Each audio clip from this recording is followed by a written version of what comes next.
এই ভিডিওটা আমি রিডু করছি। এর আগে সিমিলার টাইপ অফ ভিডিও করেছিলাম।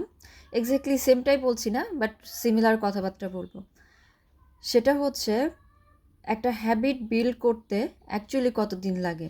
অনেকে বলে যে 21 দিন লাগে, 41 দিন লাগে, 60 দিন, 90 দিন, এরকম অনেক নাম্বার আছে, প্রেডিকশন আছে।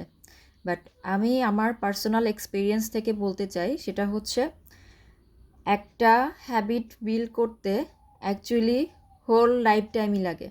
বিকজ যখন আমরা ওই কাজটা, পার্টিকুলার কাজটা আর করি না, তখন কিন্তু সেটা আমাদের আর হ্যাবিট থাকে না। যখন এটা কন্টিনিউয়াসলি করছি আমি, উইদাউট কনসিয়াস ইফোর্ট, অনেক বেশি ইফোর্ট না দিয়ে আমি কন্টিনিউয়াসলি করে যাচ্ছি একটা কাজ, তখনই কিন্তু সেটাকে আমরা হ্যাবিট বলি।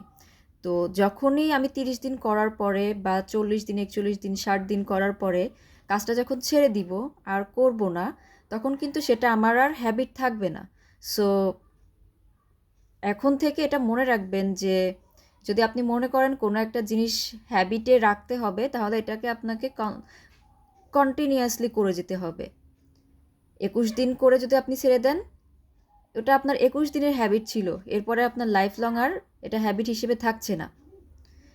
যদি আপনি মনে করেন 21 দিন করার পরে এটা আমি আর ছাড়তে পারবো না, এটা আসলে হয় না। যেমন যে কাজগুলা রিয়েলি প্রোডাক্টিভ কাজ, ভ্যালু অ্যাডিং টাস্ক, এই কাজগুলোতে কিন্তু কিছুটা হলেও ইফোর্ট আমাদের দিতে হয়। এবং এটার জন্য 21 দিন করে, 41 দিন করে হ্যাবিট মেক করার থেকে আপনি আপনার লাইফস্টাইল যদি ওভাবে সিস্টেমেটিক্যালি ডিজাইন করে ফেলেন, তাহলে এটা হচ্ছে আরও বেটার ওয়ার্ক করে। সো একটা হ্যাবিট অ্যাকচুয়ালি বিল্ড করতে লাইফ লং টাইমই লাগে। আপনি যদি সিস্টেম বা লাইফস্টাইল ডিজাইন করে ফেলেন, তাহলে এটা সাস্টেনেবল হয়।